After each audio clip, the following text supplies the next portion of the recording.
సూర్యాపేట జిల్లా కోదాడ పట్టణంలోని తమ్మర గ్రామం నుంచి బీఆర్ఎస్ కౌన్సిలర్ సామినేని ప్రమీల ఆధ్వర్యంలోని బీఆర్ఎస్ టీడీపీ నుంచి సుమారుగా 500 కుటుంబాలు కాంగ్రెస్ లో చేరాయి. కోదాడ మండలం కాపుగల్లు గ్రామం నుంచి సుమారుగా 2000 కుటుంబాలు కాంగ్రెస్ పార్టీలో చేరారు. వీరికి పార్టీ కండువా కప్పి ఆహ్వానించారు. ఎంపీ ఉత్తమ్ కుమార్ రెడ్డి ఈ సందర్భంగా జరిగిన సమావేశంలో వివిధ మండలాల మహిళా ఎంపీలు ఎమ్మెల్యేలు తమ పట్ల అవలంబించినటువంటి వైఖరిపై తమ గోడును వెళ్లబోసుకున్నారు.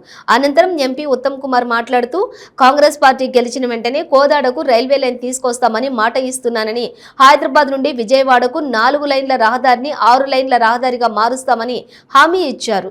మేడిగడ్డ ప్రాజెక్టు కూలిపోతుంది, బీఆర్ఎస్ పార్టీ కూలిపోవడం కూడా ఖాయమని వ్యాఖ్యానించారు.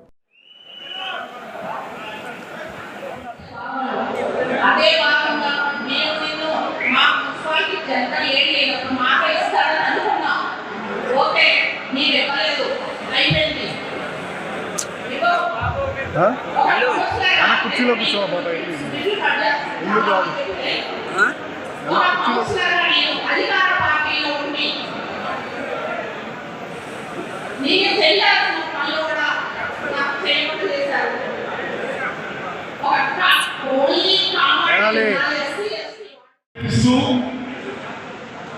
పదేళ్ళు ముఖ్యమంత్రి తర్వాత ఓడిపోతానే భయంతో,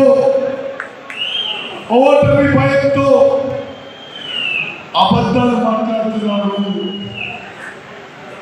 ఉత్తమ్ కుమార్ రెడ్డి రైతు బంధు చేయమని చెప్పినట్టుగా ఒక ముఖ్యమంత్రి స్థానంలో మాట్లాడుతున్నాడు. పచ్చి అబద్ధం.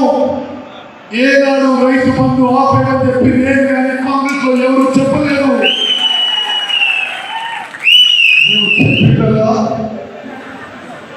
ఈ బీఆర్ఎస్ ప్రభుత్వం వచ్చి 5 ఏళ్ళు అయిపోయింది. నామినేషన్స్ ప్రక్రియ మొదలైతూనే మీ ప్రభుత్వం, మీ శాసనసభ కాలం అయిపోయినట్టే. కేసీఆర్ గారు మీరు నామినేషన్ వేసే ముందు